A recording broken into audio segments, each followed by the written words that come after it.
Hi friends, ఈరోజు నేను chicken pakoda చేసుకోబోతున్నాను. మాది డోన్. ఇదిగోండి చికెన్ పకోడాకి కావాల్సిన ఐటమ్స్.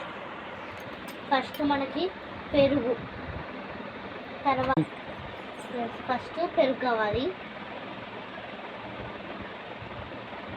చికెన్ ఫస్ట్ వేయచ్చు, కానీ మనము దాంట్లో కలిపేటప్పుడు మనకు చెయ్యి ఏమన్నా కుట్టుకుంటే అవుతుందని ఇప్పుడు చికెన్ వేస్తున్నాం ఫ్రెండ్స్.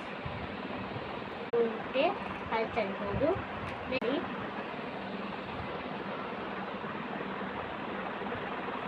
కారం మనకు తగినంత చేసుకోవచ్చు. ముందు నేను ఎక్కువ ఘాటు వేయను. Next chicken masala,